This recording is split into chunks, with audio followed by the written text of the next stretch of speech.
Hello and welcome to another episode of the franchise. It's This episode number 34. Hey, this is your boy on the ones and the twos, D-Train, Daniel Ehrenberg. And this is your boy on the bus that would be a 137 on the Jersey train, Henry Papali. Boom. And hey, we went out last night to a bar. Don't worry, your boy's still sober, but but that accounts for Hank's voice. All right. Yeah, my voice. I had a little reunion with my old band, and I forgot how much screaming I did, and not as much singing. Yep. And, Hank used to be in a band called Lord Awesome. Tweet at me if you agree with me that it's a terrible name for a band. Yeah, so they played yesterday. No, it was a lot of fun though, and yeah, a lot of fun. We're a great band, as Dan would acknowledge. Ooh, what was that sound? Despite our name, Dan loved our band. You sound like a guy in the audience at the old Arsenio Hall show. Yeah, great band, despite the name. It was a real clap your hands, say yeah situation. Yeah. Dan has very strong opinions on band names, which really I love. do. I love that he does. Yeah. All right. Hey, I have a strong opinion on something else, Hank. You know what that is? What's that, buddy? Movies. And today we're covering a few that I've got strong opinions on. All right. And those are Legally Blonde. Yeah, Legally Blonde 2. Taking the Tourette testosterone down a little bit, right? From our previous. Oh, baby, we're bending and snapping all over the place today. Yeah. So Legally Blonde 2, Red, White, and Blonde, and the direct-to-TV/DVD sequel, Legally Blondes, which I did not inflict on Henry. Thank you. As usual, Dan handled the heavy garbage on this one. I sure did. I really appreciate that. And heavy garbage it was. All right, let's start with this first Legally Blonde movie. Now, Legally Blonde, directed by Robert Luketich, who I've seen 2 of his other films. I've seen a weird amount of his other movies. Okay, all right. And written by the team of Karen McCullough Lutz and Kirsten Smith, based on a novel by Amanda Brown. All right, there's 2 things amazing about that. Okay. One thing, I want you to cover those writers. Will do. Yeah. 2, it's based on a novel. Yeah. Jesus It's based on a novel. It's probably one of these novels you see with a pink cover. You know those? And it's like a silhouette of a girl, and she's got high heels on. And, you know, it's a real Confessions of a Shopaholic situation. Or the Nanny Diaries. Know what I'm saying? Oh, yeah. Yeah, all right. yeah, we're all over. It's chick lit. That's what they call it in the Is that what it is? there. Yeah. Okay. No girl I've ever known would read something like this. My sister reads them all. Oh, Big time. She's read all those Shopaholic books. You know, Shopaholic has a baby at one point. I did not know that. Yeah, I'm telling you. All right, I didn't mean to put anyone down. Yeah, she's got to do some baby shopping, baby. All right. Legally Blonde, released July 13th, 2001. A budget of $18 million. This thing, you know, it was a sleeper hit. Box office of 141.8. Yeah. That's massive. Wow. My God. I saw this in theaters. You did? I did, and I'll tell you why. I had no interest. And then I saw this Reese Witherspoon on Late Night with David Letterman. Oh, yeah. All right? She's there. She's a guest. I'd seen her at the time, I think, just an election. Maybe I'd seen Fear, where she was fingered by the great Mark Wahlberg. the lone survivor fingered her on a Ferris wheel. All right? Yeah. Yeah. I know you just saved that for me to laugh at. It was a day for patriots everywhere. Right. Of course, obviously. All right? Obviously. Yeah. A perfect storm, you might say. Perfect storm, you might say. Yeah, anyway. Kind of a deep water situation. That's right. That's right. He got up all in her funky bunches. That was his rap group. No, I got it. I'm sorry I didn't laugh. Was I supposed to laugh on that cue? Please do. All right, she got some good vibrations on that Ferris wheel. And so Reese Witherspoon, she's on Late Night with David Letterman. And I'll always remember this. Charming. Just charming. Oh, my God. I think this was a Friday episode, so the movie's being released like that. Well, you were a teen. I was. How old am I in 2001? I'm 15. Right, because I love that election. You know me with the dates. Sure. Yeah, you're 15. Yeah. I'm 22, 23. I was in love with her from Cruel Intentions. Oh, I'd seen that. I'd seen that too. Oh Lord, and Cruel Intentions. I remember as being part of my sexual awakening. I think I'm 12 or 13 when Cruel Intentions comes out, and I remember sitting through that entire movie just with a boner. Right. Yeah. I think it was before I started, relieving myself on the regs. Nice. Wow. And that just stuck with me. And so all through high school, I had that scene of Geller and Blair making out. Obviously. That I had that on Napster and Kazaa both. How old am I that I don't know what the fuck you're talking about? Yeah, no. I mean, I know the scene, but I don't know anything with you.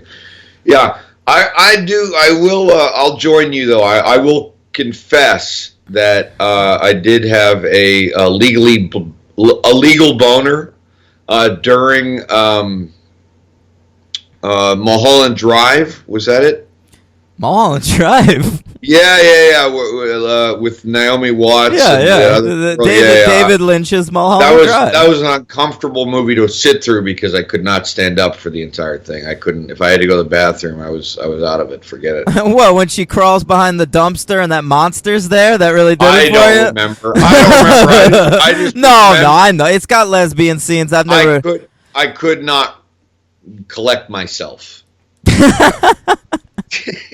All right. But wait, but Robert Luketic though, you didn't say two. We really turned off the testosterone for this episode. Well, this episode's sort of for our other Our Lady audience. Yeah, they really want to hear about that.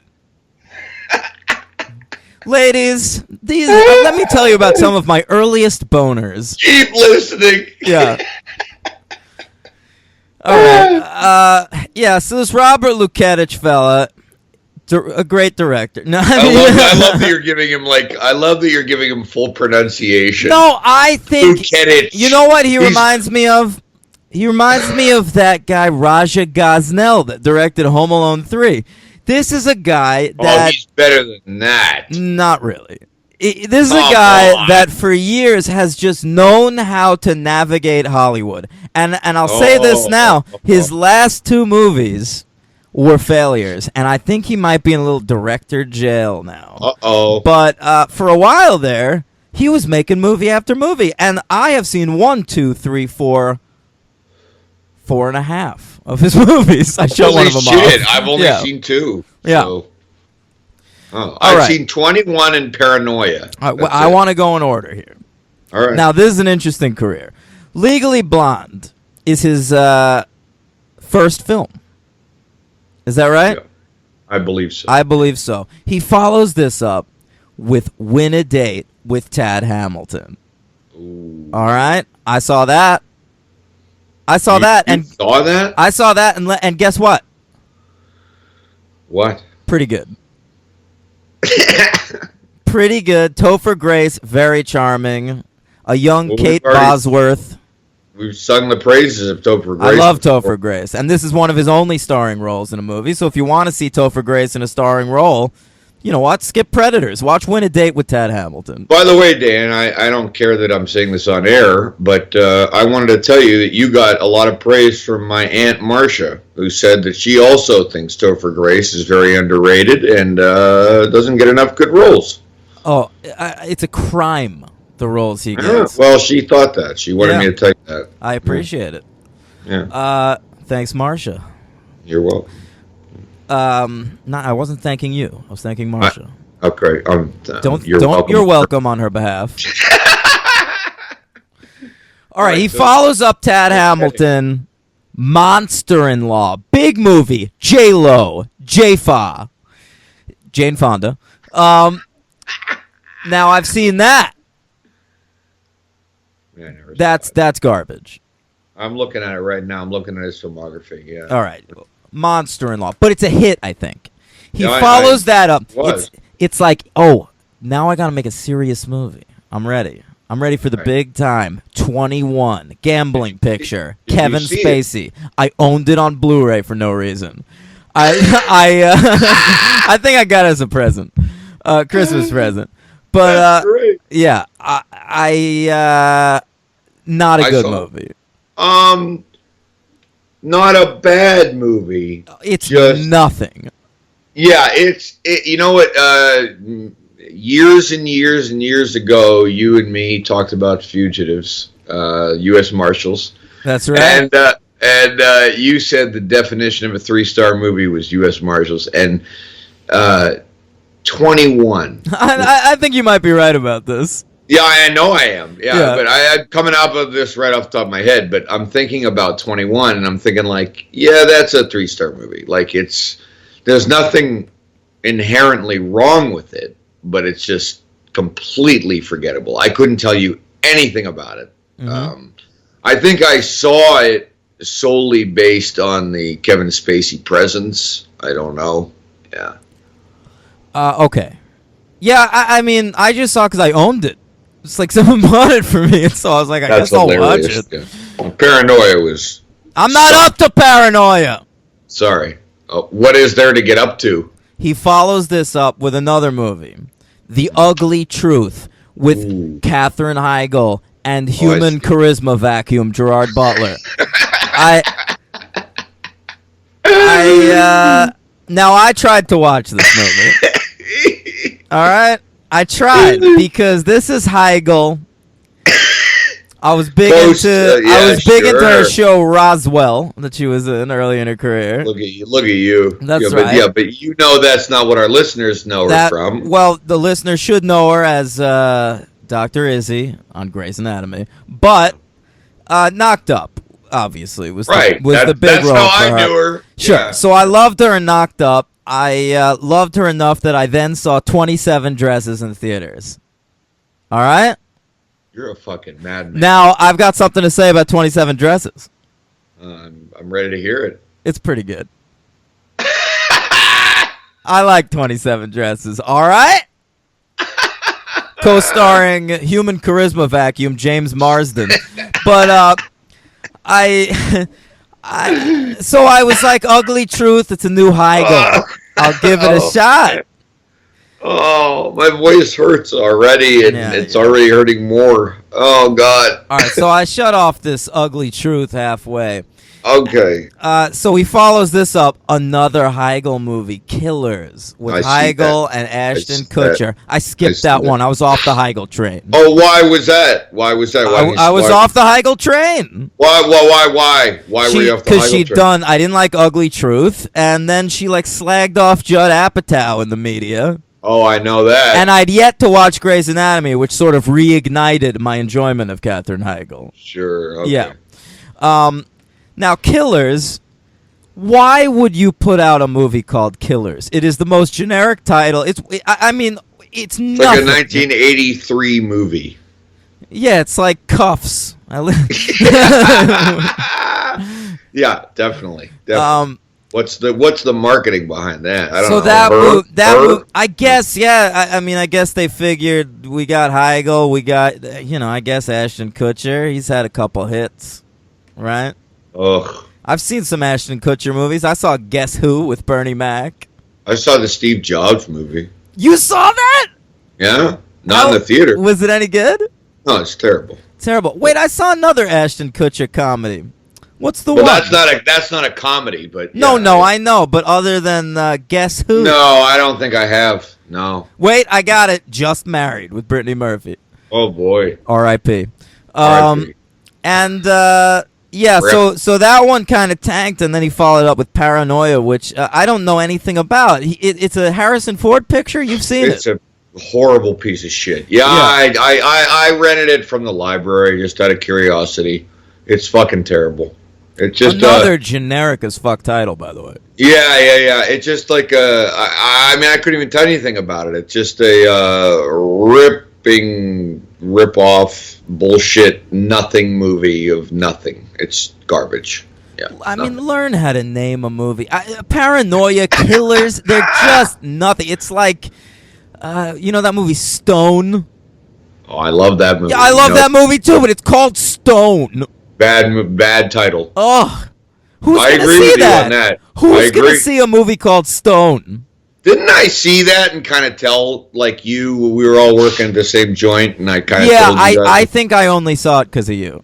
Yeah, I was like, dude, you got to check out Edward Norton. He's amazing. That's the main reason to see it. But it's called Stone. Mila Jovovich. By the way, hey, if you haven't already, gang, check it out. In theaters now. Resident Evil, the final chapter. Part 6 of 6. As soon as that bad boy is out on DVD, Hank and I are covering that series. I'm actually looking forward to that. Me too. I can't fucking wait. Oh, well, I wouldn't go that far. But, yeah. All right.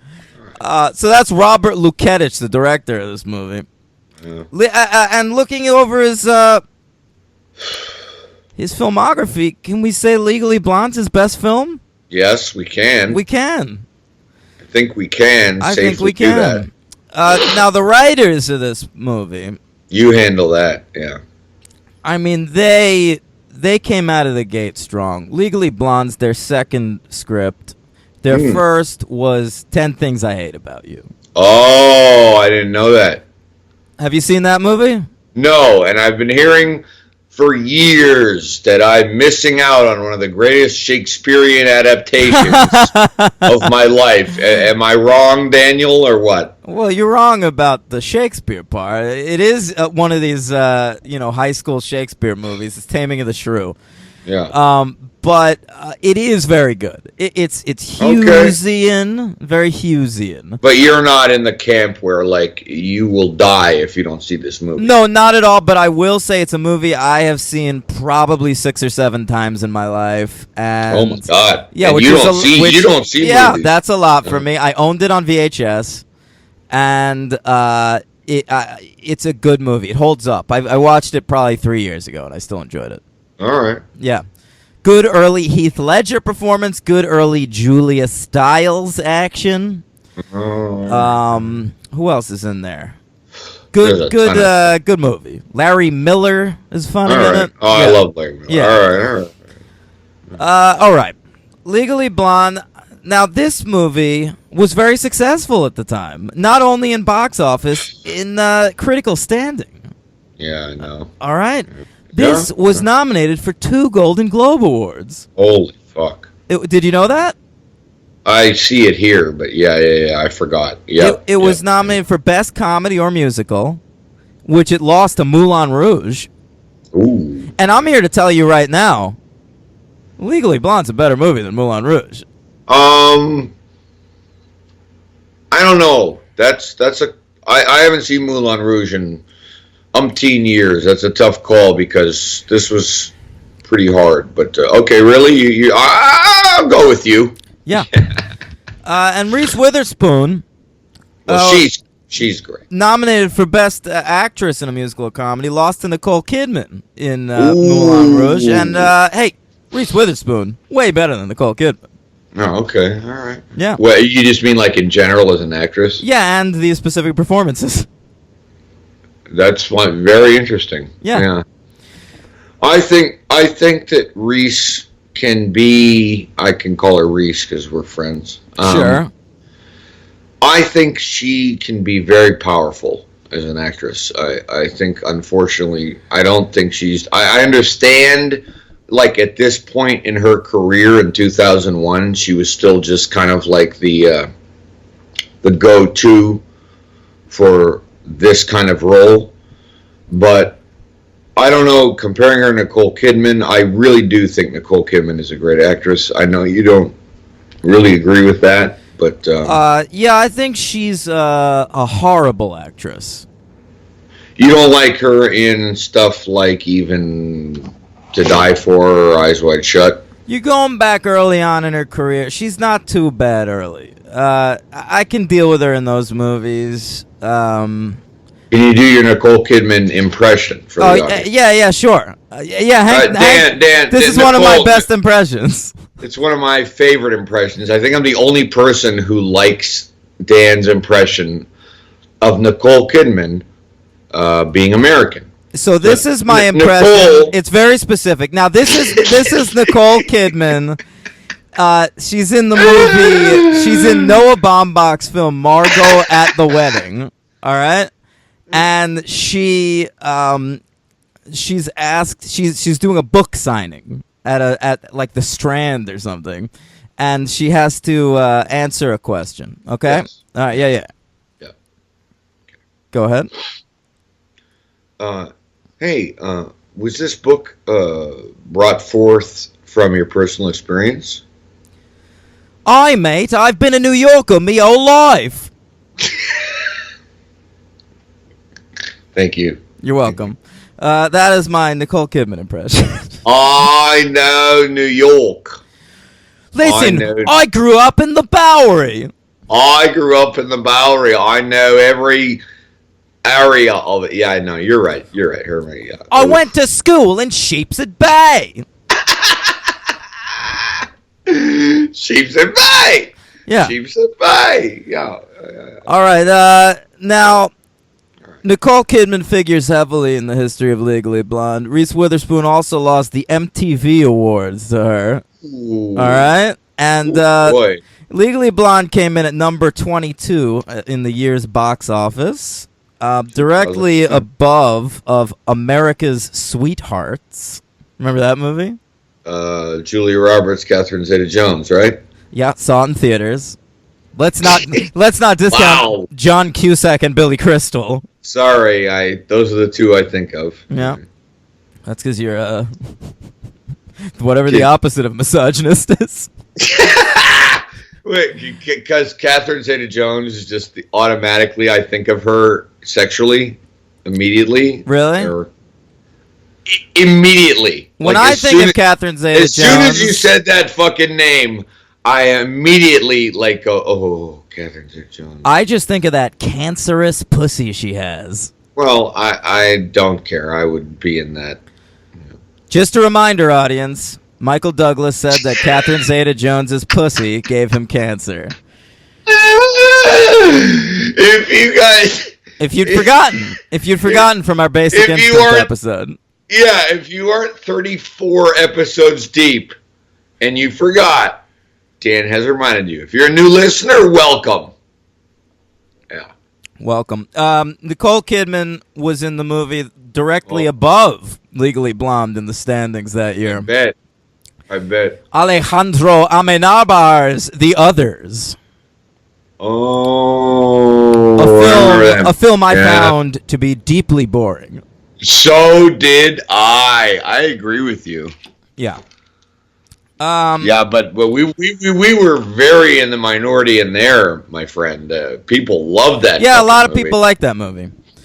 Yeah. All right, now Legally Blonde. Let's talk about it. The premise here: you got a sorority girl, Delta Nu, Elle Woods, played by. Yeah, I haven't been too worried about like covering the two movies plot wise. I knew that you would come in at some point. I got it. Yeah, I knew it. I can handle this. Elle Woods. She's a sorority girl. She thinks she's going to get proposed to by her rich boyfriend, Warner. Now, this does not happen. He breaks up with her, tells her, I got to go with someone more in my station in life. He's a Jackie, not a Marilyn. Yeah, that's right. That is a lie. That's what he says. That's what he says. I know. So, Reese, Elle Woods. That's all you're going to get from me, so you should be very happy that I remember that line. Elle Woods studies hard for them LSATs because Warner is going to Harvard Law. And so Elle, she puts her mind to it. She gets in. She gets a 179 on the LSATs. 180 is obviously the top score. And she's going to Harvard Law. Yeah. And so she gets there. Warner's there, already gotten engaged over the summer to Selma Blair. I don't blame him. Love Selma Blair. Hey, talk about actors that have been screwed by Hollywood. You are right. Selma Blair should be a female lead in stuff. She's not the bitchy best friend. I think that this is the second time in the entire show where we have ever, I believe, Selma Blair, I don't understand it. I worship her. She's gorgeous. She's funny. She can play drama and comedy. You know what I meant. It's like the most misogynistic I'll ever be, but she is There's a lot of that this episode. You need to calm down. Put it away. Well, all right? Wait. So you don't want me to read my first note that I wrote on the episode? What is it? It says, underlined, getting in my notes together, it says, hottest cast ever? Allie Larder, Selma Blair. Yeah, Allie Larder's Cardellini, Reese Witherspoon. Hey, how about this non-misogynistic line that was my first note on this movie? Reese makes every line work. Oh, look at you. How about that? Look at you. How about that? I wrote that down. I have no problem at all being the fucking asshole. Fine. Fine. You are the asshole. That's fine. I will take it a million times. I don't care. All right. I was telling the plot. Yeah, sorry. All right. Yeah, so she gets there. Warner's with this Selma Blair chick. And so Reese Witherspoon's upset. Elle Woods. They say the character's name like 1,000 times. We might as well just call her Elle Woods. Really do. Yeah. So, she's there. She's bubbly. She dresses in all pink. She brings her pet chihuahua, Bruiser. And who figures very heavily in the second one. Oh, Lord. Oh, Lord. And... she puts her mind to this whole school thing, and she starts to excel in her classes. Now, she has an evil teacher, played by Holland Taylor. Obviously Charlie Sheen and John Cryer's mom in 2.5 Men. And, you may also know her as Sarah Paulson's real-life girlfriend. Oh! Did you not know that? Oh! I knew Sarah Paulson dated an older woman. I didn't remember that. That's who it is? Yes. Not anymore, though, right? I think they're done. I don't know. I don't really keep track of that shit. Well, you fucking kept track of that. I'm impressed. Well, it's weird. Well, yeah, Sarah Paulson. Okay. All right. So she's also got this seemingly nice teacher, played by Victor Garber. Obviously, Jack Bristow from Alias. The great Victor Garber. God. Victor Garber, one of my favorite actors. I love that guy. Yeah. Didn't know him from that, but okay. Yeah. Yeah. Now... He'll figure in later. He sure does. Heel turn and a half. We'll get there. Yeah, so she ultimately gets picked to be... Victor Garber's got this big case, and he's taken on interns for this case. So, of course, he takes on Elle Woods, Sure does. Warner, and Vivian, Selma Blair. And in all this, Selma Blair realizes that Elle Woods is pretty nice. She's a nice lady. All right, so they become friends until Vivian sees something. It's Victor Garber, noted gay actor Victor Garber, trying to put his hand up I didn't know that. Yeah. Trying to put his hand up Elle's skirt. Well, he's very believable. I didn't know that. So Selma, he's a great actor. He pulls off straight. Sure, he's not like that Neil Patrick Harris, but or that Hugh Jackman for that matter. Oh, yeah, that's right. Oh boy. But so on that. she Selma Blair thinks that Elle Woods slept her way to the top, but Elle Woods did not. She rejects the advances of Sidney Bristow's CIA father, and she and ends up basically winning the case. All right, and she's like a hero. This is like following a plot written by Charles Dickens on a cartography map across England. I don't even know where you are. Calm down. It's a tough movie to describe because it's very episodic. Is it? It's episodic. And the second half of it basically all of a sudden becomes a law procedural where it's all about this one murder case where Allie Larder is accused of killing her much older cousin.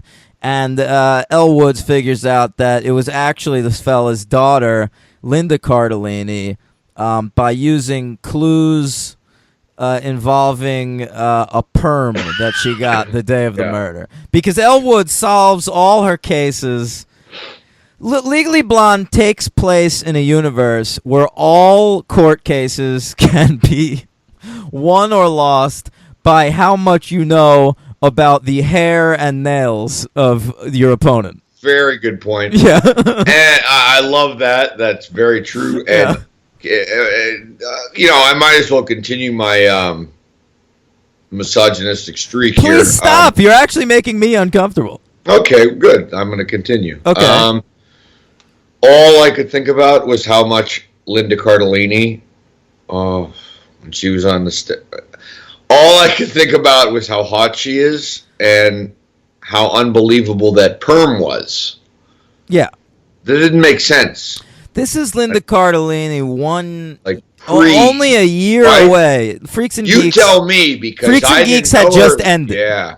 Okay. Yeah, you have to tell me because I saw Freaks and Geeks on you gave it to me. Yeah. And so she was unknown to me. So watching this now was very funny because now she to me is like Hawkeye's wife and very minor things, but that might be a theme for Legally Blonde because Linda Cardellini is another actress that Hollywood has badly failed. Oh, okay. Don't you feel that way? Well, I would like to say that, but I don't know what she's been offered or anything. Yeah, sure, of course. She's the star of Freaks and Geeks, which is one of the great TV shows of all time. Top 5, in my opinion. Awesome. And then goes on, she's like, 10th build in Legally Blonde? And what else has she been in? She was in kind of an interesting arc one season on Mad Men. Right. Oh, you're right. She was on ER for a really long time. She's an actress that should be the star of her own TV show. I totally agree. And actually, I thinking about that. But wasn't she the object of Jason Segel's oppression on Forgetting Sarah Marshall? No. No, that's what I heard. I heard that entire... Oh, you mean in real life. Yeah, yes. Yeah. That script is based on their relationship. Yeah. Mm-hmm. Yeah. So that's pretty important. Sure. That might have... I don't know. That got public, and that might have fucked her up. Who knows? I don't know. Why isn't Apatow putting her in stuff? I don't. Well, if he's buddy with Jason Segel, maybe he So has what? some stuff. So what? He's given all his male actors work in tons of movies. Where's the love for Linda Cardellini? I don't know, man. You know, he's maybe slipping the bass. I'm gonna fucking murder you. I will stop this podcast and turn it around. Oh, he might be slipping the bass. All right. Now. You said the plot. What else is there to I'm say? so demoralized. By slipping the bass? Yes. Really? Yeah. Now, All you got to do is slip the bass, and then you're fine. You're not allowed to say that anymore. All right. We'll look over the parental advisory. Legally Blonde is it's a second-rate Clueless. Wow. All right, but Really well put. Very well put. But I don't think that's that bad. I think you're gonna be. I think you're gonna be surprised with my rating. I think you might. Yeah. Because Clueless is a great movie. Yeah, I wouldn't go that far. I would. I think Clueless is a genuinely great movie. Everyone does. Everyone loves that fucking movie. It's amazing. I could watch it once a year. Okay. All right. Now, Robert Luketich is no Amy Heckerling. Right. All right? Just sorry. Yeah. But, so Legally Blonde is a second-rate Clueless, but a second-rate Clueless is a damn fine movie. I enjoyed watching this. It moves 90 minutes. Reese Witherspoon is a fucking delight. I agree. The cast uniformly, the cast makes this thing work, right? It's It's kind of badly directed. That's interesting. There are some comedy beats that don't work, and it's not the actor's fault, and it's not even the script's fault. Ooh. It's the director. The director can't stage a few things. Ooh. And it's a lot of things like that. Like, it's one of those movies where the extras are always staring at Elle. Like, in real life, like, we talked about this in Home Alone 2, where, like, Kevin's walking around Manhattan, and everyone's like, what's this fucking kid doing around here? And no one would give a shit. Elle Woods walking around Harvard, the only thing people would be doing is going like, wow, she's attractive. Like, I mean, she... We were a gang of 7 last night, and no one gave a shit. We were a gang of... No one ever cares. No one cares. You're alone in the world, people. That's right. Me and Danny, we met with some friends last night. We were walking down Manhattan, right in the main streets. No one gave a shit. No one gave a shit. As they shouldn't. And I didn't give a shit about them. Yep. If Elle Woods walked me by, I wouldn't give her a second glance. Well, whatever. There's 1,000 women in Manhattan every day that look just like Elle Woods. So I mean, that's for a New Yorker. Every extra, in this Harvard campus, just has a look on her face like, "What's she doing here?" Yeah, it's true. It's ridiculous. So I mean, there are just things that are just shittily directed, but it kind of works because you got your Reese Witherspoon, your Selma Blair, your Victor Garber, your Holland Taylor. By the way, we didn't bring up Jennifer Coolidge. Always welcome. As far as I agree with you. Very well put. Yeah. Always welcome. Yeah. Always welcome. You got your Ali Larder, your Linda Cardellini. You got even John Capellos pops up for a scene. How about that? I'm lost now. The late great John Capellos, a.k.a. the school janitor from The Breakfast Club. Oh yeah, he popped up. Yeah, he's dead. Wait a second. I think I'm thinking of Paul Gleason. You are thinking of Paul Gleason. Yeah, Paul Gleason's dead. No, sadly, Paul Gleason's dead. John Capellos still great. John Capello is hilarious. He's a great John Hughes recurring character, as I believe. Yeah. So he pops up in this as Jennifer Coolidge's ex-husband. Yes. A yes. real ne'er-do-well. Larry. And Elle gets Jennifer Coolidge's dog back for her. And Oh, Lord. adorable, the dogs in this movie. Oh, Lord. I love them. Yeah, there's just sort of like, the movie's got a real narrative thrust to it. It's the definition of a movie that never needed to have a sequel. I agree. The story is all here. Well, I agree. Everything that this movie needed to be was done in the first movie.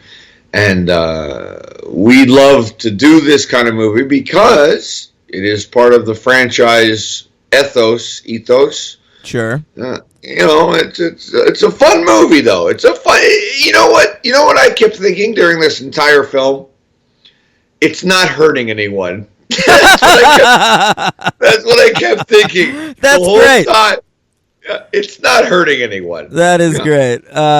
It's not. Hurting. It's not. You know what? I'll probably see Legally Blonde again in my life. I probably will too. It'll be on TV, and I'll sit down and watch this thing. I'll probably stick through it too. Yeah, it's charming. It's a real charmer. Yeah, let me tell you something real quick about one of the characters here. I wanted to mention something. Can I do that? Yeah, which character? All right, this guy named David Kidney, the fucking who's that? Weirdo, the guy with the absurdly. Yeah, he's like a law student that's nice to Elle, and so later in the movie, Elle like helps him like hook up with a hot girl.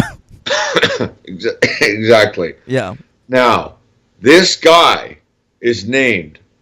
His real name is Oz Perkins. Now, the reason I made a note was because I have fucking seen 2 of the movies that he wrote. What? He's a writer? Yep. Okay, I am so fucking ready. He wrote the Bryan Cranston movie from a few years ago, like 2013, Cold Comes the Night. Oh, I never even heard of that. I really liked. I owned it. Somebody burned me a copy of it. I really liked it. And then he wrote and directed something you should see and can see on. It's streaming and been streaming on Netflix for over a year. I Am the Pretty Thing That Lives in the House. It's one of those annoying titles. I've heard of that. Yeah, it's supposed to be. That is so good. He wrote and directed that, man. How about that? Look at that. So that's what I took from it. Yeah, Oz Perkins, this fucking guy. There you go, listeners. Oz Perkins. Public. There you go. Yeah. Now, Legally Blonde, I will say, Clueless is very fun because it's very 90s. All the references are very, very 1995, and Legally Blonde falls into this trap as well. If I may bring in a couple of the very 2001 things I noticed watching this movie. Please do. On her resume for Harvard Law School, Elle puts that she was once in a Ricky Martin video. How about that? Oh, my Lord. Okay. Yep. She's got a dog who's a Chihuahua, and I gotta tell you, this thing really likes watching Taco Bell commercials. Yo quiero. Yeah, yo quiero Taco Bell. Yeah. And Elle, there's one shot of Elle in law class. I was gonna say in one of her classes at law school, and you're supposed to think, oh man, she is way hipper and cooler than everyone else in the class, and it's because everyone has the same. This is a cheap sight gag that sucks. This is another example of Robert Luketich being terrible. Mm-hmm. But everyone's got the same exact black laptop.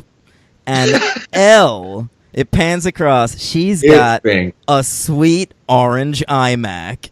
Oh, Lord. Which I remember those computers at the time, and I thought they were the fucking future.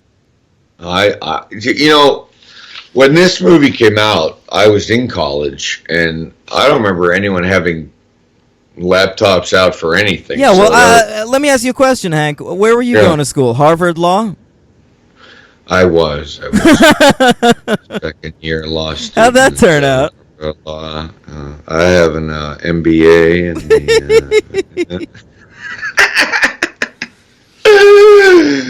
Woo, baby. No, it worked out well. That's why I'm doing this with you. Yeah. Now, I'll say my least favorite scene in Legally Blonde. If I'm gonna cut out one scene in this movie, it's this one. You ready? Yeah, I'm so ready. Yeah. Tell me if you agree. Now, we talk about a lot of action movies on this podcast. Yeah, we sure do. And what action movies do is they have set pieces. Ooh. All right? Big action beats that don't necessarily push the story forward, but it's something cool that happens. Now, Legally Blonde has a scene like this that's not an action beat. It's just sort of a lady beat, right? It's just something. It's something for you ladies in the audience, all right? Yeah. And this set piece is something I like to call the bend and snap. And all right, so Elle is teaching these women how to do her favorite move to get a guy.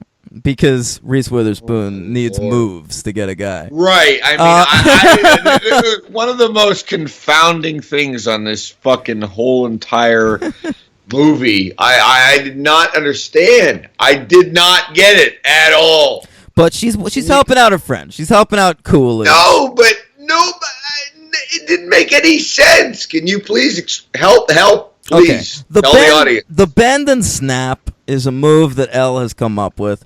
In case you're not as attractive as Reese Witherspoon, right? I mean, that's the whole thing here. You gotta, okay. So you pretend to drop something on the floor.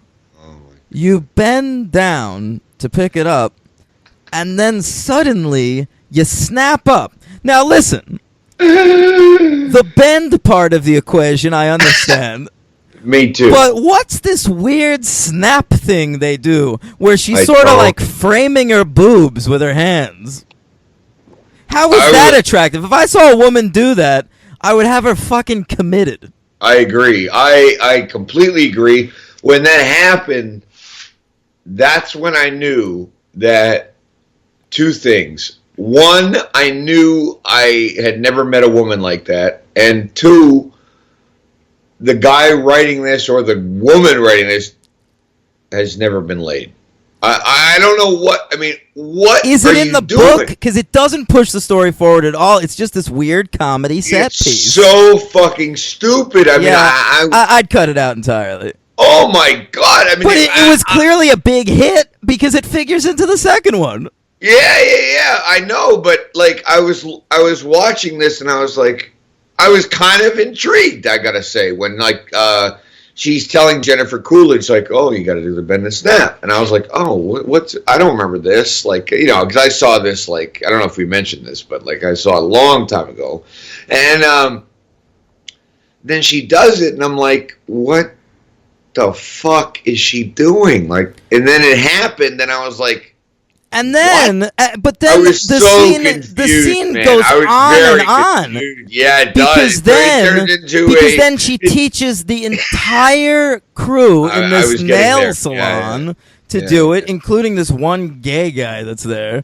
And there's this fat black lady who starts breakdancing. It's very strange. I didn't care for it. All right.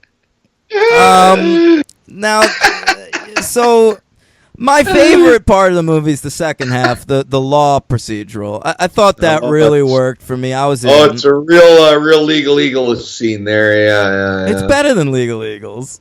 Of course it is. I agree. Who directed Legal Eagles? It's someone like I don't know, but I know like that Mike Robert Nichols or something. So.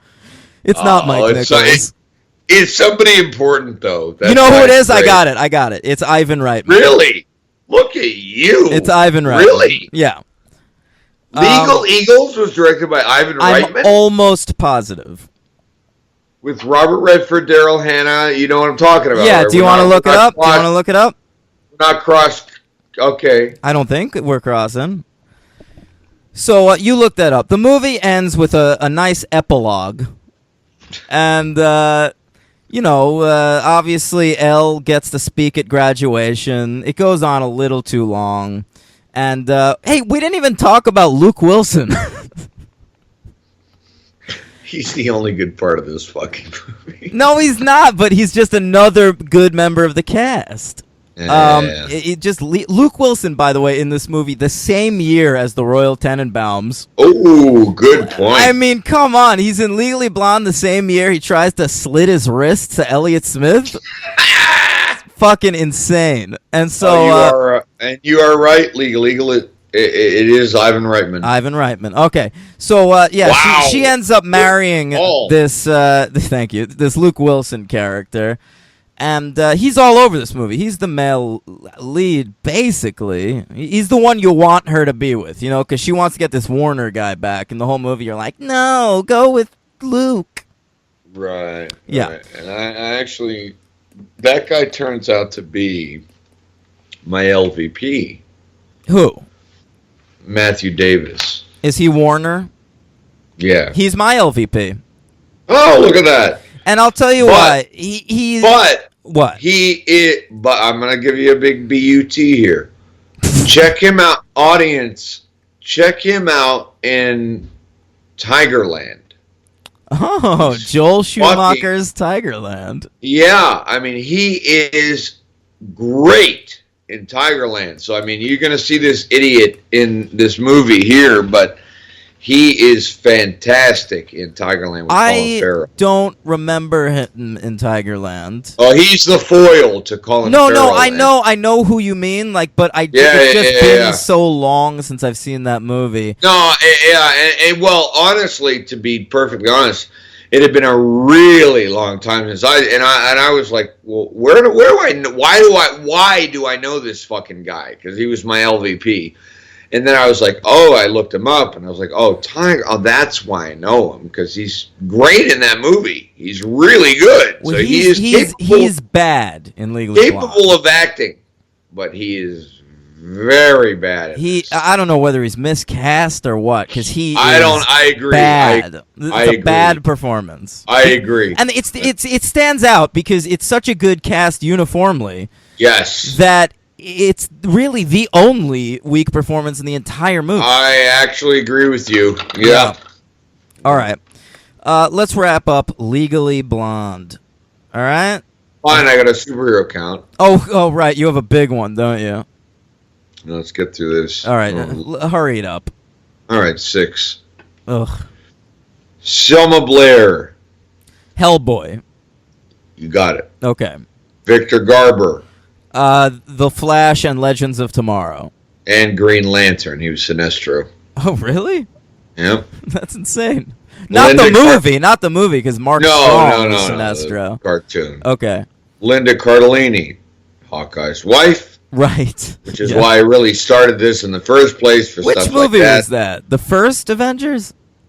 No, she's Hawkeye's wife, so she's in she's in the second one, and then I believe she makes a quick appearance in the Civil War. I could be wrong, but the point is that she's, I don't know. What, we got to see Hawkeye's wife in all these movies? Yeah, I think so. Okay, fine. Go on. The Friend. We don't even need to see Hawkeye in these movies, let alone his wife. That's a fantastic point. Yeah. I agree with that. Yeah. Oh, poor Hawkeye. This girl I wouldn't have really brought up, but she comes up in the second one. So Lana Ubach, she's her best friend Selena, the brunette. Oh, sure.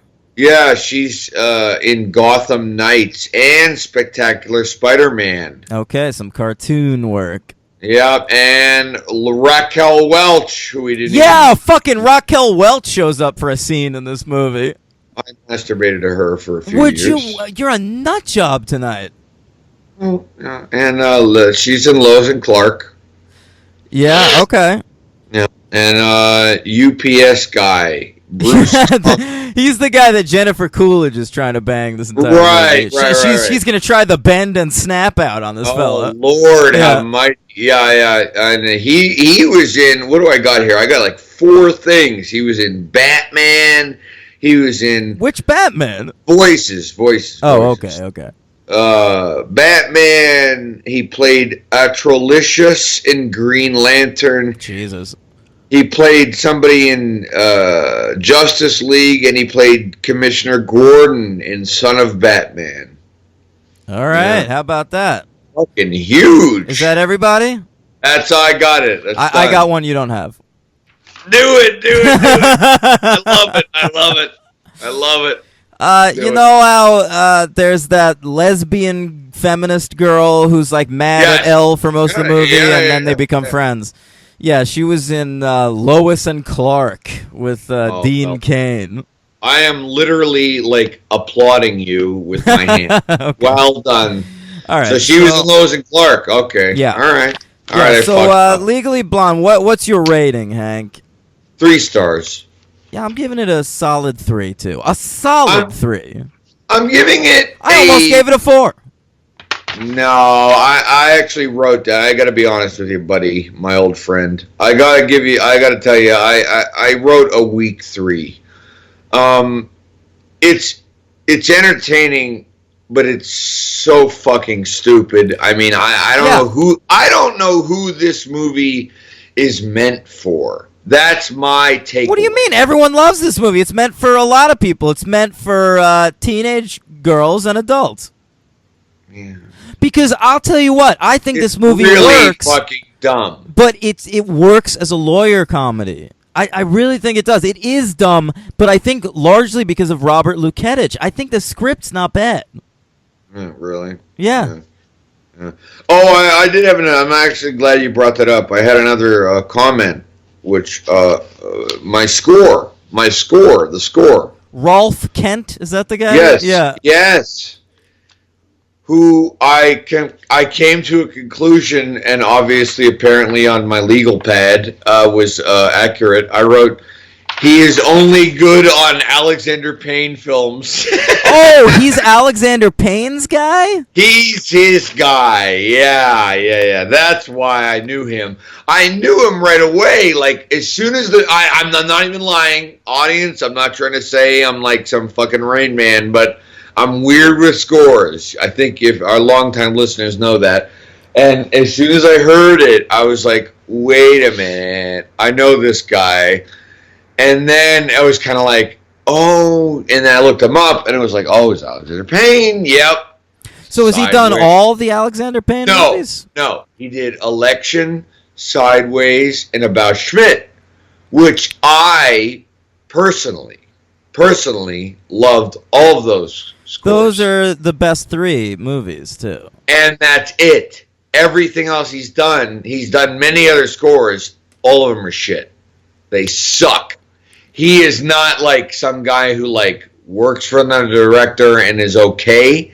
He is just terrible. Alexander Payne knows how to use this guy. He's like a guided missile, this Rolf Kent. Right, exactly. Well put. Yeah. All right, who's your MVP here? Oh, Reese. It is Reese with a bullet, man. She is just, I mean, perfect. Like, she honestly deserves to, the movie, questionable Golden Globe nomination, but she deserves it. Every so often, the Golden Globes like to nominate like a mainstream comedy performance for the Best Comedy Award. I remember Jack Black being nominated for School of Rock, which he 100% deserves. Sure. Yeah, Reese for Legally Blonde. Sure. I'm with you. Yeah. And LVP, we're both going with this Warner guy. Yeah, fuck that guy. Okay, so that's it. That's Legally Blonde. Let's move on. We've got Legally Blonde 2, Red, White, and Blonde. All right. Directed by Charles Herman Wormfeld. Oof. And written by Kate Condell. Yeah. Released July 2nd, 2003. We're sticking with July releases for these movies. Now, here's where they go wrong. Budget, of $45 million? What? That is huge. Up from 18 for the first one. What are you spending this money on? I don't know. I couldn't figure it out. I mean, listen, the movie takes place in Washington, D.C. So if I see $45 million and they're shooting in D.C., all right, that's what the money went towards. Right. Location shooting.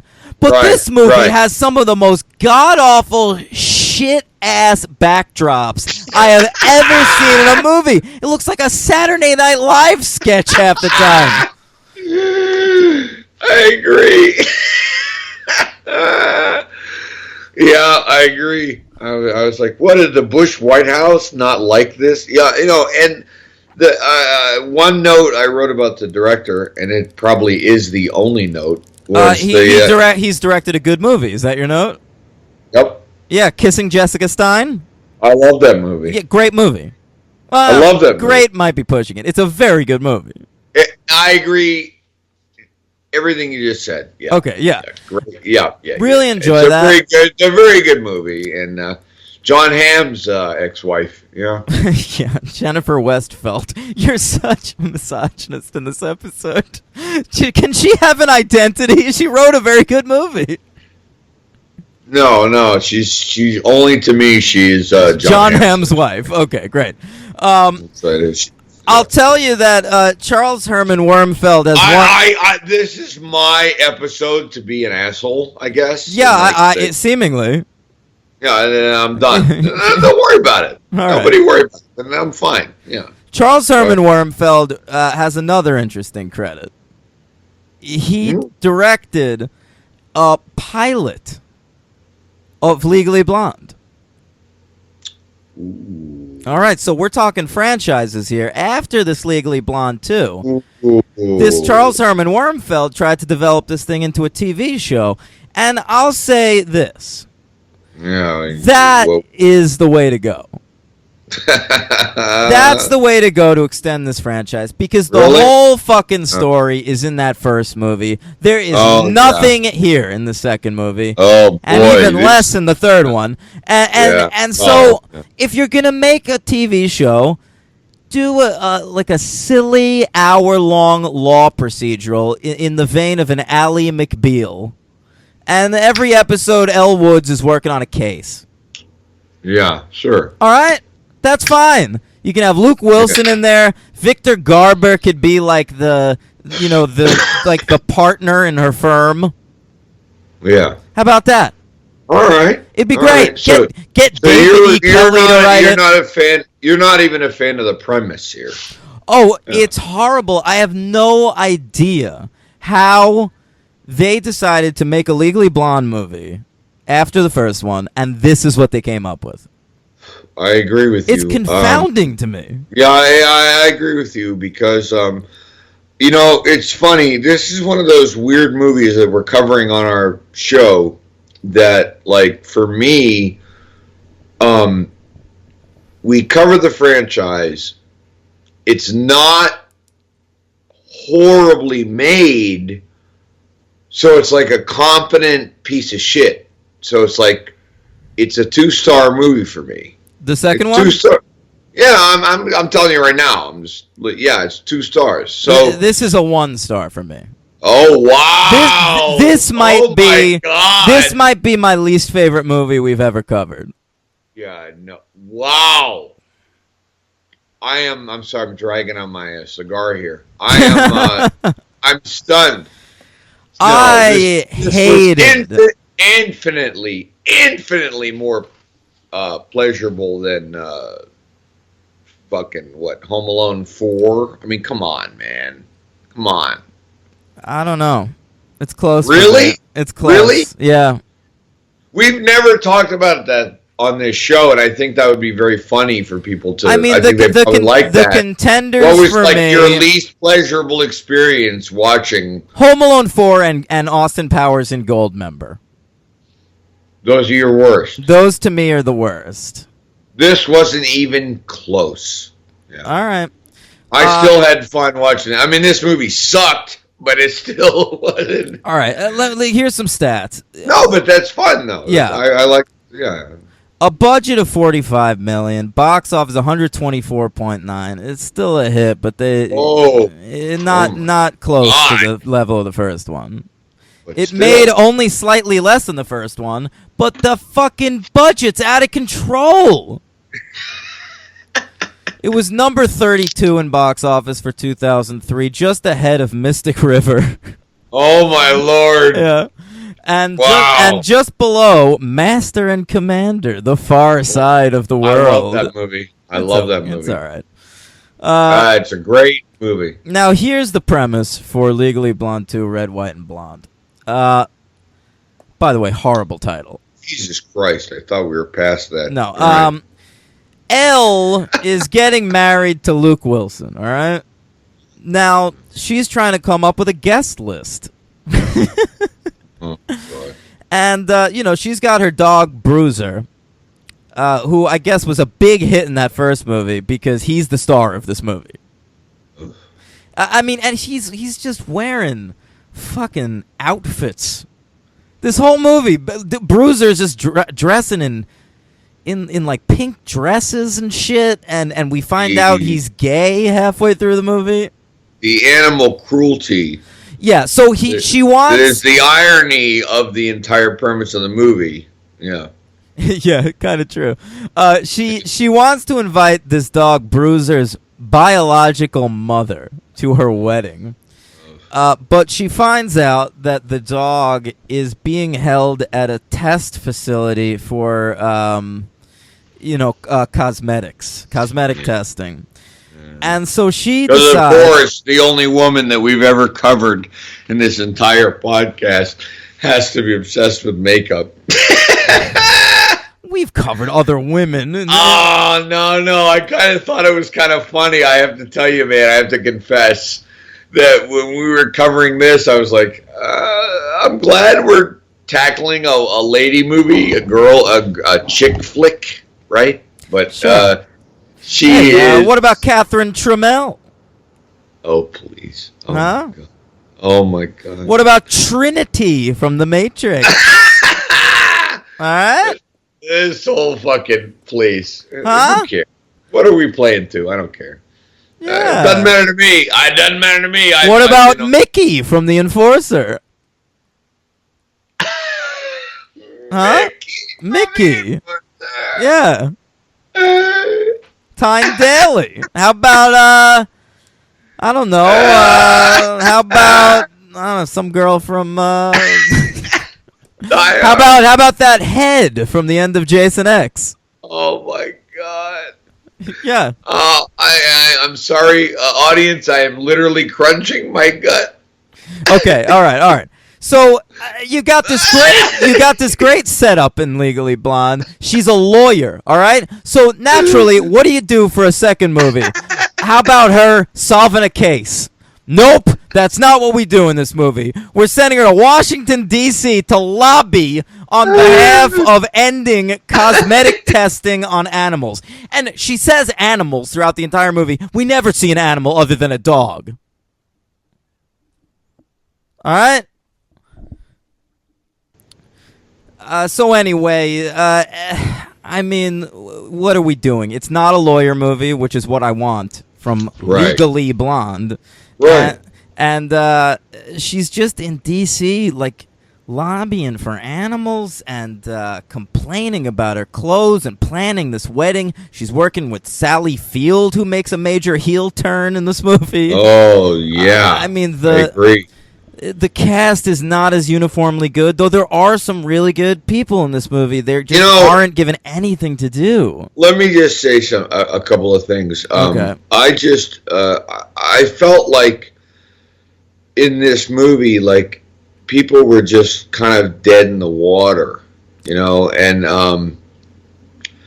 I actually wrote a note that said, I actually wrote this. So she is stupid? Yo, but I know exactly what you mean. Because the whole fun of that first movie is like, look, she's proven everybody wrong. She's actually a bright lady. And and in this movie, she is kind of just an idiot. Is she a moron? Because we're really amping up everything. Because they did the same thing in the fucking Sex and the City sequel, where like the first movie's like a real actual movie, and then the second movie they saw how many like ladies came out to the theaters with their friends for like a girls' night out the first weekend, and so they're only playing to that audience now. And so it's like fucking now the dog was just a dog. She just had a dog with her sometimes in the first movie. She had a pet. Now in this movie, it's constantly in her bag. It's wearing hats. It's ridiculous. She sets up her desk in Washington. In the first movie, like, we saw that she was, like, kooky and fun by the fact that she had an orange laptop. In this movie, her desk is just vomiting pink shit. Yeah. It is a nightmare. Now that would probably be acceptable, but yes, you're right. Yeah. By the end of this movie, I'm like, I hope Luke Wilson sees what he's getting himself into. He's got to end this. She's a pain in the ass. Yeah. He's back for like 2 scenes. Not enough Luke Wilson in this movie. Not close to enough Jennifer Coolidge, I have to say. Yeah, I agree. I fully agree. Yeah. And the new characters just aren't good. Sally Field is wasted. And I'm not a big Sally Field fan. Yeah, no, she is. I agree with you. Sally Field can kind of always bring a little pep and step to the role. And she is just, I agree. Why is she in this? I don't even know.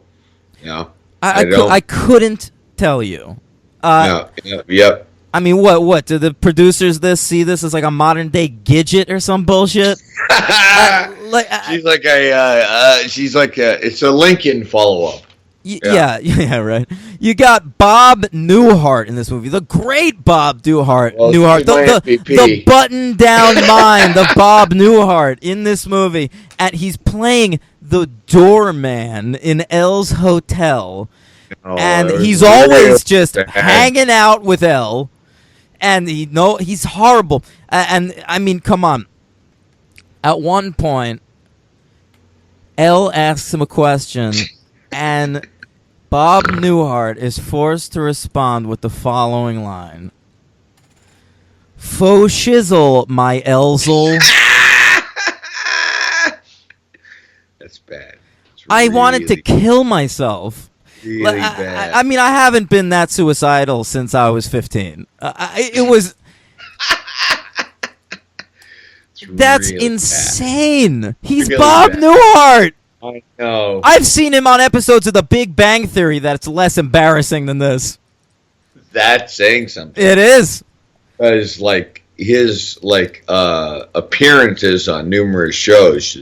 Oh, please. The guy's one of the great comedy performers of all time, and he's saying "fashizzle my Elzel," which first of all is racist. Second of all, doesn't make sense as a joke. She's like, huh? And he goes, I borrowed your iPod. Oh, I forgot so what? That. He's listening to hip hop music and like. Ugh. You're right. I completely forgot that. I remember when that scene came up, I was very taken aback, but I was kind of like, oh, I guess it's of the time. But it's not. It makes me cringe. Yeah. It makes me cringe. Poor guy. I mean, who else is in this movie? You got the great Mary Lynn Rice Cub. And do you know her? No. All right. She's the nerdy girl that they work with who kind of secretly likes Elle. Oh, she's the carryover from Kissing Jessica Stein, right? I don't remember that she's in that, but... Well, if that's who you're talking about, that's who I wrote down. Mary Lynn Rice Cub. She's the receptionist for the, She a part of the cast of the seminal sketch comedy show, Mr. Show with Bob and David. Yes. And she's the one. Oh, Oh, I'm sorry. Now I completely know who you're talking about. She's the one who at the beginning of every episode said, I love her. Hey, everybody, it's Bob and David. I love her. She of course... I'm a little bit in love with her, I gotta say. Yes. Me too. And obviously followed this movie up by being on 24. Where she was very successful for many years. Right. And I mean, she's also, beautiful and being asked to pretend like she's ugly in this movie. She doesn't think she is. Yeah. No. Yeah. Elle has to give her a makeover. She gives her a fucking cardigan. She gets flat out. She's all that in this movie. I agree. I agree. I'm so glad that you brought her up. So yeah, I love her. Yeah, I looked her up and I was like, oh, no superhero count, but I've seen her in a million things. Yeah, you know who else I love in this movie? I mean, not in this movie because she's horrible in this movie, but who's a great actress that is in this movie doing utterly god nothing, is the great Emmy award-winning actress Regina King. Oh yeah, I know. Regina King, who's she's just playing the Selma Blair character. Well, she couldn't. I don't think at this point in her career she was getting good roles. No. I made a note of that. I was like, Regina King. Great. Yeah. I mean, I think of her now, and I honestly only think of her in The Leftovers. Great in The Leftovers. I also think of her from the really criminally underrated, no pun intended, ABC show American Crime. I've never seen it. Fantastic. Yeah. Speaking of award-winning actors in this movie, Hank, did you catch a very fat Octavia Spencer as a security guard? Man, she looks a lot better these days. But the great multi-Academy Award nominated actress Octavia Spencer. Yeah, I didn't know what to say. Like I saw her and I was kind of like, there's nothing to say. It just had to be acknowledged. Right. Yeah. Exactly. I was kind of like, should I say something about when I saw her in the movie? I was like, whoa. And then I was like, nah, I'm not gonna write it. Yeah, so I just have a huge problem with Elle Woods in this movie. The character it's not the same character. She sucks. I hate her. I actively hate her because look, there's a minor problem with that first Legally Blonde where it's hard to care too much about the plight of Elle Woods. Because it's a real white privilege kind of movie. She's this beautiful, rich, smart girl, and we're supposed to feel bad because Selma Blair doesn't like her. Who cares? Right, who gives a shit? Get other friends. Yeah. Right, very good point. Or get any other guy. Yeah. So that bothers me. But in the second one, it's even worse because she's planning this wedding. And early in the movie, she's trying on a wedding dress. And the lady says they can't do for her what she wants them to do. And she starts crying and she whines to her. I wrote down the line. She whines, I guess I don't need a scallop trim on a hoop skirt. On an outer hoop skirt. Shut up. Shut up, Elle. All right? Yeah. And then later in the movie, she finds out her dog's gay. And, she's dressing up this dog in this entire movie. And did you catch the scene after we find out that the dog's gay? She's got this dog in a BDSM outfit. Now, is this... Are we out of our realm here now as two heterosexual men? Are we not covering do gay men, is this a funny movie to them? No. This movie is offensive. I did too. This movie's garbage. Yeah, because the couple of scenes where there's gay guys coming in, walking in and I found it kind of offensive. I was like, oh my God, gay guys don't really talk like that. You know, but in this movie, they really like let it fly, right? Yeah, it's You know what I mean? yeah, it's very flamboyant. The gay characters in this movie. Yes, I mean, and there's just so many moments that seem designed for like gay audiences to lose their minds over. There's that scene where like Elle like recruits all her friends to like call people to try and get signatures for Bruiser's bill, which is this anti-cosmetic testing bill that she's trying to get passed.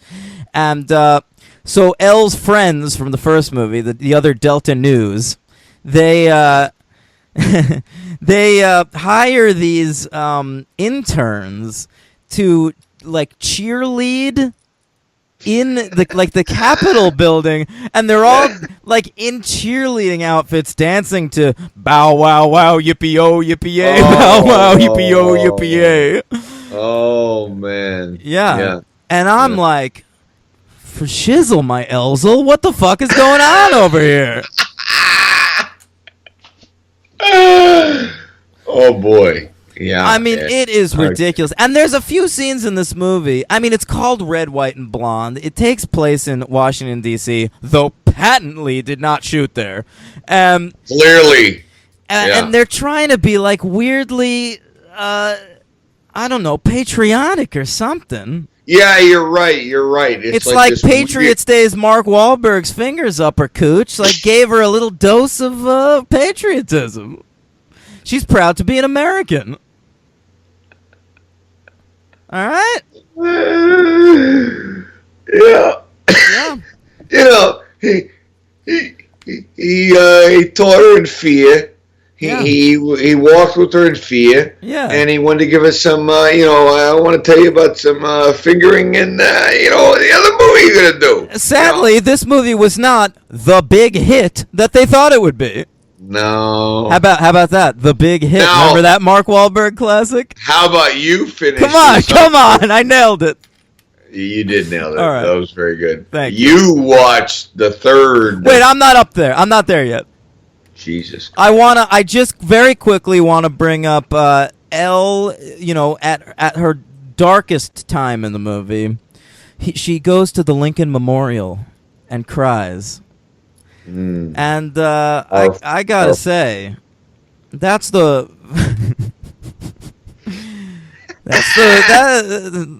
is the second worst thing that's ever happened to Lincoln in a theater.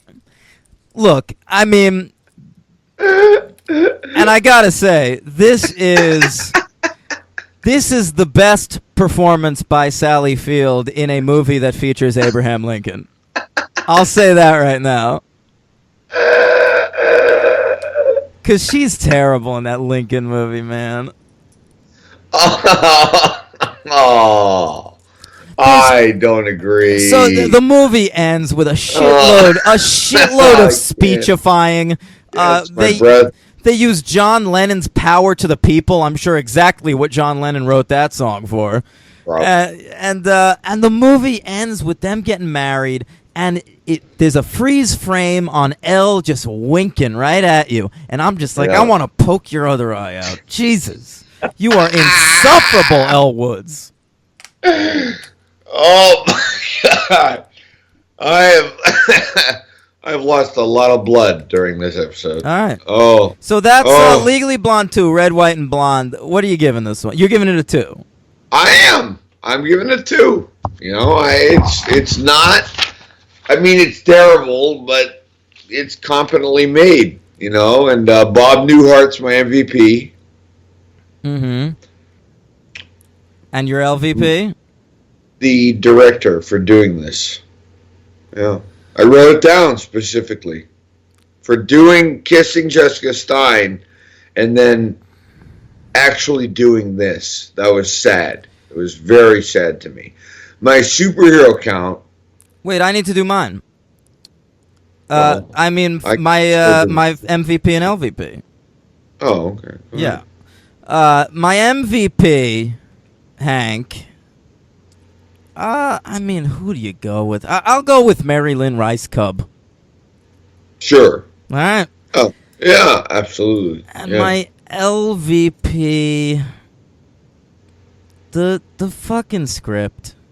It's just so wrong-headed. I mean, the direction's bad in this one too, but it starts with the script. Yeah, no, I agree. I agree with you. I mean, like it's a watchable movie, and but, it's not. It's barely watchable. I couldn't wait to get through this thing. And the fucking balls of this movie to have a scene where Elle is watching Mr. Smith Goes to Washington. It's a slap in the face because then the rest of the movie Good you're just point. like, can I put that fucking movie on? Good point. Yeah, that's a really good point. Yeah, I remember that. Yeah, what a piece of shit this one is, and that's it. What's your fucking superhero count? 3, but it's two carryovers. One from the same one as in one, which is Alana Ubach, and Bruce Thomas from Incredible Hulk. Okay, yeah. Yeah, but the main one is Aunt May, Sally Field. Oh, that's right. Yep. Yeah, in those shitty Mark Webb movies. Right. But that's that's her. She's the Amazing Spider-Man. She's the Aunt May. There you go. I'll take Marissa Tomei. I agree with that. All right, let me. Not to make this worse. Yeah, we listen. At some point in this podcast, we should bring up that the Legally Blonde franchise does not stop with 3 movies. Oh yes, there is a musical, a Broadway musical. Are you aware of this? Because of you, yeah. I've seen it. Yeah. They aired it on television, and I watched it. All right. It's pretty bad, but it was nominated for a few Tonys, and not only was there a musical, there was a reality TV show at the time. I think, though, don't quote me on this, on the Logo Network, the Gay People Network. Ooh. It was Legally Blonde, the musical, The Search for Elle Woods, and it was this like reality competition. It was like American Idol, but the winner gets to play Elle in this fucking musical. Wow. Yeah, I remember that. Wow. All right. Yeah, so there you go. So, but you watched the third movie. I did. All right, so this third movie is incredible. Legally Blonde's directed by Savage Steve Holland, who I talked a little about last week. He's sort of a journeyman TV director now, unfortunately, but he directed 2 great movies, Better Off Dead and One Crazy Summer. Right. And one kind of watchable movie, How I Got Into College. Okay. And he's a weirdo director. Like, those movies are very strange. There's puppets in them. He's a really creative guy, and a little bit of that comes to the fore every so often in Legally Blondes. Yeah. Every so often there's a shot where you're like, oh, he came up with that one. It's written.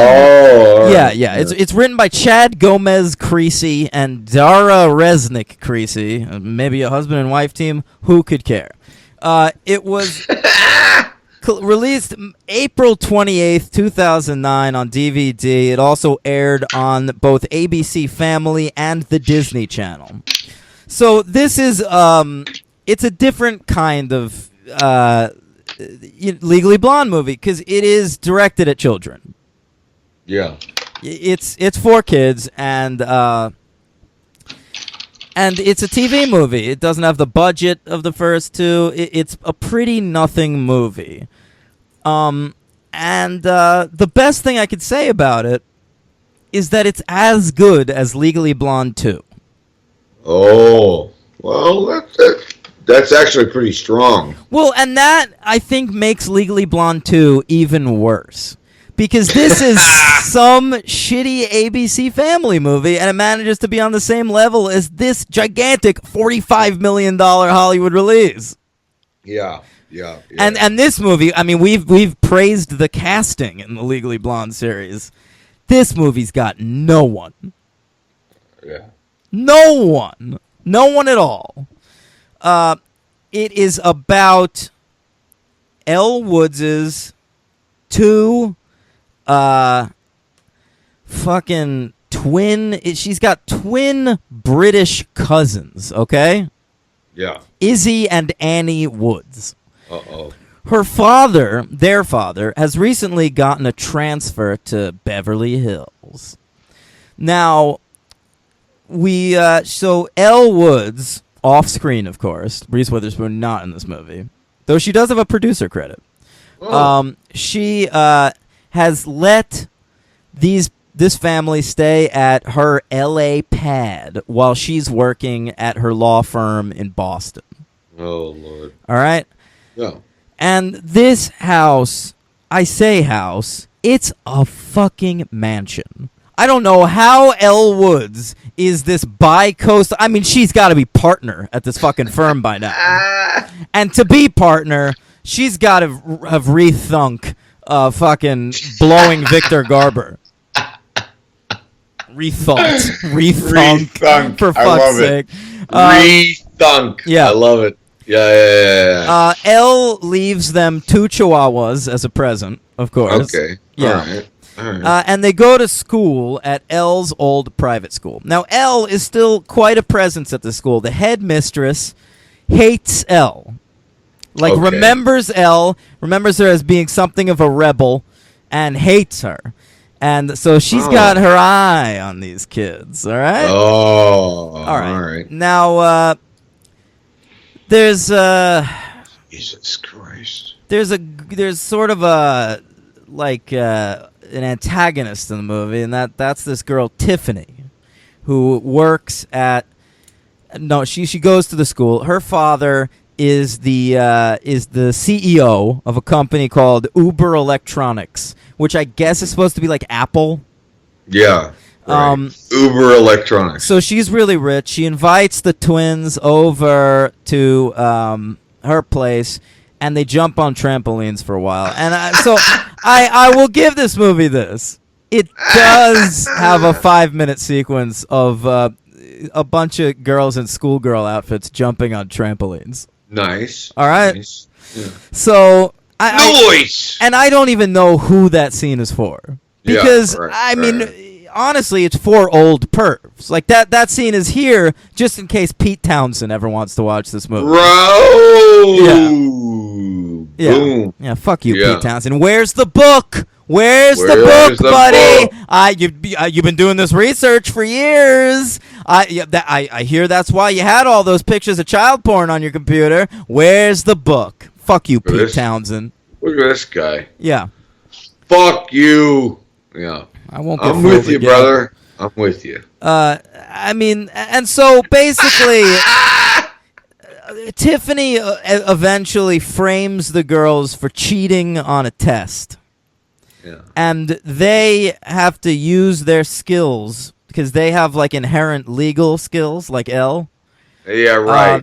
So they have basically a trial in the school. Oh. And they defend themselves. And one of them is scared of public speaking, so she has to get through that. And I mean, it's ridiculous. I'm excited. I mean, I wasn't gonna watch it now, but yeah, you know, there's another. You remember the sequence in Clueless 2 where they set up Wallace Shawn with Twink Kaplan? No. They set these two teachers up together. They do that exact storyline, like word for word, in Legally Blonde. Oh, yeah, okay. it's very episodic. Not much happens. It's an hour and 25 minutes, thank God. And we just sort of float through this movie, and they get off at the end. Tiffany gets caught cheating.